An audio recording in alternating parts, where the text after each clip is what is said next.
Hello friends, welcome to Gomathi food channel. இன்றைக்கி வீடியோவில் ரொம்ப சிம்பிளாக ஈஸியாக புளி சாதம் எப்படி செய்கிறதுன்னு பார்க்கலாம். எப்போவுமே நம்ம புளி சாதத்துக்கு பொடி அரைச்சி சேர்த்து செஞ்சாலும் அந்த அளவுக்கு நமக்கு டேஸ்ட்டாக புளி சாதம் கிடைக்காது. இது ரொம்ப சிம்பிளாக செஞ்சாலும் டேஸ்ட்டு ரொம்ப சூப்பராக அருமையாக இருக்கும். 10 நிமிஷத்துக்குள்ளேயே இந்த ஈஸியான ரொம்ப சிம்பிளான புளி சாதம் நம்ம ரெடி பண்ணிடலாம். அதுக்கு ஃபஸ்ட்டு நம்ம புளி எடுத்துக்கலாங்க. புளி கரைச்சிக்கணும். நான் ஃபஸ்ட்டு ஒரு நெல்லிக்காய் சைஸ் அளவுக்கு புளி எடுத்துருக்கேன். 1 கிளாஸ் ரைஸ்லேருந்து 1.5 கிளாஸ் ரைஸுக்கு இந்த அளவு புளி கரெக்டாக இருக்கும். புளியில் நம்ம சுடுதண்ணி போட்டு இதை நல்லா ஊற வச்சதுக்கப்புறம் நல்லா கரைச்சி வடிகட்டி எடுத்துக்கலாங்க. உங்கள் புளிப்போட அளவு பார்த்து நீங்கள் கூட்டி குறைச்சி கொஞ்சம் புளி அதிகமோ கம்மியோ பார்த்து சேர்த்துக்கோங்க. இப்போ நம்ம புளி நல்லா கரைச்சி வடிகட்டி எடுத்ததும் அடுத்து ஒரு கடாய் எடுத்துக்கோங்க. ஒரு 4 டேபிள் ஸ்பூன் அளவுக்கு எண்ணெய் சேர்த்துட்டு 1/2 ஸ்பூன் கடுகு சேர்த்துக்கோங்க. கடுகு நல்லா வெடித்து வரணும். கூட 1 ஸ்பூன் உளுத்தம் பருப்பு, 1 ஸ்பூன் கடலைப்பருப்பு சேர்த்துக்கோங்க. கூடவே இதில் ஒரு 3 டேபிள் ஸ்பூன் அளவுக்கு வேர்க்கடலை சேர்த்துட்டு நல்லா வதக்கிக்கோங்க. இப்போ பருப்பு, வேர்க்கடலை எல்லாமே நல்லா வறுபட்டு வந்ததும் முக்கியமாக இந்த புளி சாதத்துக்கு நல்ல ஒரு டேஸ்ட்டு கொடுக்கறதுக்கு நம்ம ஒரு 10 பல்லு பூண்டை இது போல் பொடியாக கட் பண்ணி சேர்த்துக்கோங்க. ஒரு 7-8 வரமிளகாய் இது போல் கிள்ளி சேர்த்துருக்கேன். காரத்துக்கு நம்ம மிளகாய்த்தூள் சேர்க்க போகிறதில்ல. வரமிளகாவோட காரம் தான் நமக்கு இந்த புளி சாதத்துக்கு. நீங்கள் காரத்துக்கு ஏற்ற மாதிரி கூட்டி குறைச்சி மிளகாய் வத்தல் சேர்த்துக்கோங்க. கூட ஃப்ரெஷ்ஷான ஒரு 2 கொத்து கருவேப்பிலை சேர்த்துட்டு இதை நல்லா வதக்கிக்கோங்க.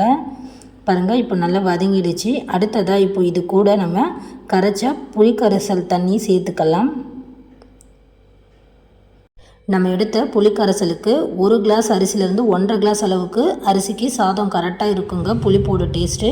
இது கூட ஒரு 1/2 ஸ்பூன் அளவுக்கு மஞ்சள்தூள் சேர்த்துக்கோங்க. சேர்த்துட்டு நல்லா கலந்துக்கோங்க. இப்போ இந்த புளிக்குழம்பு நல்லா திக்காக ஒரு கிரேவி பதத்துக்கு வரணும். அது வரைக்கும் நம்ம இதை நல்லா கொதிக்க வைக்க போகிறோம். கூட இந்த புளிக்கரைசலில் உப்பு தேவையான அளவுக்கு சேர்த்துக்கோங்க. கல்லுப்பு சேர்த்துக்கோங்க. நல்ல டேஸ்ட் எடுத்து கொடுக்கும் புளி சாதம். இப்போ நம்ம உப்பு சேர்த்துட்டு நல்லா கலந்து விட்டுக்கலாம். புளிக்கரைசல் நல்லா கொதிக்க ஆரம்பிச்சிருச்சு. நல்லா கொதி வந்ததும் ஒரு மீடியம் ஃப்ளேம்லேயே வச்சு புளிக்கரைசல் நல்லா கொதிக்க வைங்க. திக்காக ஒரு கிரேவி பதம் வர வரைக்கும் நம்ம கொதிக்க வச்சு எடுத்துக்கணும். பாருங்கள், இந்த அளவுக்கு கொஞ்சம் நல்லா திக்காக வந்ததும் இந்த மாதிரி இருக்கணும். பாருங்கள், புளி குழம்பு போல் இந்த மாதிரி கொஞ்சம் திக்காக கிரேவி போல் வந்ததும் இதில் ஒரு 1/2 ஸ்பூன் அளவுக்கு வறுத்து அரைச்ச வெந்தய பொடி சேர்த்துக்கோங்க. கூட கொஞ்சமாக பெருங்காயத்தூள் சேர்த்துட்டு இப்போ இதை கடைசியாக கலந்துக்கோங்க. இந்த பெருங்காயத்தூளும் வெந்தயத்தூளும் கடைசியாக தான் சேர்க்கணும். சேர்த்துட்டு நல்லா கலந்ததும் கேஸ் ஆஃப் பண்ணிவிட்டு பாருங்கள், ஒரு 1/4 ஸ்பூன் அளவுக்கு நான் வெல்லம் சேர்த்துருக்கேன். உங்களுக்கு விருப்பம் இல்லைன்னா இதை நீங்கள் ஸ்கிப் பண்ணிக்கலாம். அவ்வளவுதான். கடைசியாக நம்ம கொஞ்சமாக வெல்லம் சேர்த்துட்டு கலந்துட்டு இறக்கிக்கலாம். பாருங்கள், சூப்பரான புளி சாதத்துக்கான புளித்தொக்கு ரெடி ஆகிடுச்சு. இந்த மாதிரி நீங்கள் ரெடி பண்ணி ஃப்ரிட்ஜில் ஸ்டோர் பண்ணி வச்சுட்டிங்கன்னா 1லேருந்து 2 மாதம் வரைக்கும் நீங்கள் அப்பப்போ எடுத்து புளி சாதத்தில் மிக்ஸ் பண்ணி நீங்கள் டக்குன்னு ரெடி பண்ணிக்கலாம். அடுத்ததான் சாதம் இங்கே நான் ரெடி பண்ணி வடித்து வச்சுருக்கேங்க. 1.5 கிளாஸ் அளவுக்கு நான் சாதம் எடுத்துருக்கேன். எந்த வெரைட்டி ரைஸ் நீங்கள் செஞ்சாலும் அரிசி வேகும்போது கூட கொஞ்சமாக உப்பு எண்ணெய் விட்டு எப்போவுமே சாதம் வடித்து எடுத்துக்கோங்க. அப்போ தான் எந்த விதமான வெரைட்டி ரைஸ் செஞ்சாலும் டேஸ்ட்டு ரொம்ப சூப்பராக வரும்.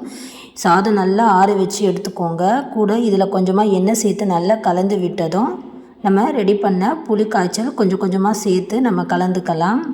சாதத்துக்கு கரெக்டாக இருக்குங்க. இருந்தாலும் இது போல் நம்ம கொஞ்சம் கொஞ்சமாக சேர்த்து மிக்ஸ் பண்ணோன்னா எந்த அளவுக்கு தேவைப்படுதோ அந்த அளவுக்கு நம்ம சேர்த்து மிக்ஸ் பண்ணிக்கலாம். இப்போ நம்ம செஞ்ச புளி காய்ச்சல் மொத்தமும் சேர்த்துட்டு சாதத்தில் நல்லா இது போல் கலந்து கொடுத்துக்கோங்க. இந்த புளி சாதம் 2 நாள் வரைக்கும் கெட்டு போகாமல் இருக்கும். வெளியே வச்சு நீங்கள் சாப்பிடலாம். நம்ம ட்ராவலுக்கு ஒரு 2 நாள் வரைக்கும் வெளியே எங்கேயாவது போகிறோன்னா இந்த மாதிரி நீங்கள் புளி சாதம் செஞ்சு கட்டி எடுத்துகிட்டு போனீங்கன்னா கெட்டு போகாமல் ஒரு 2 நாள் வரைக்கும் சூப்பராக டேஸ்ட்டாக இருக்கும். இந்த புளி சாதம் இன்னும் ஊறி வர இன்னும் டேஸ்ட் ரொம்ப அருமையாக இருக்கும். கண்டிப்பாக இதே மாதிரி நீங்களும் கண்டிப்பாக சிம்பிளாக எந்த ஒரு பொடியும் இல்லாமல் ஈஸியாக செஞ்சு பாருங்கள். இதே மாதிரி நம்ம சேனலில் குக்கரில் புளி சாதம் எப்படி செய்கிறதுன்னு வீடியோ போட்டுருக்கேன். அந்த வீடியோவோட லிங்க்கை நான் டிஸ்கிரிப்ஷன் பாக்ஸில் கொடுக்குறேங்க. தேவைப்படுறவங்க செக் பண்ணி போய் பாருங்கள். இதே மாதிரி நீங்களும் செஞ்சு பார்த்துட்டு எப்படி வந்ததுன்னு மறக்காமல் கமெண்ட் பண்ணுங்கள். வீடியோ பிடிச்சிருந்தால் லைக் பண்ணுங்கள். மற்றவங்களுக்கும் ஷேர் பண்ணுங்கள். மறக்காமல் கோமதி ஃபுட் சேனலை சப்ஸ்கிரைப் பண்ணிக்கோங்க. தேங்க்ஸ் ஃபார் வாட்சிங்.